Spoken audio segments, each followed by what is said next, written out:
আজকে রবিবার, তাই বাজার থেকে এনেছিল চিকেন। চলো চিকেনটা কিছু করা যাক। প্রথমেই দিয়ে দিলাম লবণ আর দিয়ে দিলাম হলুদ। দিয়ে দেবো পেঁয়াজ, রসুন, আদা, কাঁচা লঙ্কার একটা পেস্ট, যেটা আমি আগে থেকেই বানিয়ে রেখেছিলাম। আর দিয়ে দেবো কিছুটা কর্নফ্লাওয়ার, আর দিয়ে দেবো সামান্য পরিমাণ চালের গুঁড়ি। এইটাকে আমি খুব ভালো করে মেখে নেব। এই দেখো, এটা খুব ভালো করে মাখা হয়ে গেছে। এইবার আমি এটা কিছুক্ষণের জন্য রেখে দেবো রেস্টে। এদিকে কড়া গরম হয়ে গেছে, কড়াতে দিয়ে দেবো তেল।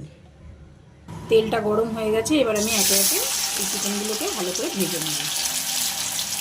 এক পিঠ ভালো করে ভাজা হয়ে গেছে, এবার আমি হালকা করে উল্টে দেবো। ভালো করে ভাজা হয়ে গেছে, এবার এইগুলোকে আমি তুলে নেব। এইগুলো খুব ভালো করে ভাজা হয়ে গেছে। তেলের মধ্যে দিয়ে দেবো পেঁয়াজ আর ক্যাপসিকাম।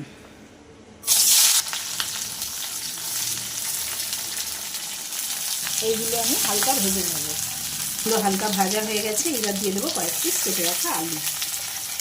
এইবার দিয়ে দেবো হলুদ আর দিয়ে দেবো লবণ, দিয়ে এটাকে লাল লাল করে ভেজে নেব।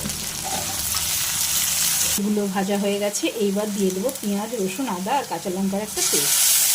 যেহেতু আগে অল্প একটু আমি হলুদ আর লবণ দিয়েছি, তাই এখন পরিমাণ মতন হলুদ আর দিয়ে দেবো লবণ, জিরে ধনের গুঁড়ো আর দিয়ে দেবো কাশ্মীরি লঙ্কার গুঁড়ো।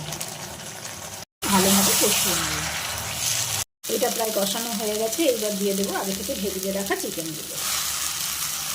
এইটা দিয়ে এগুলোকে আর একটু ভালো করে কষিয়ে নেব।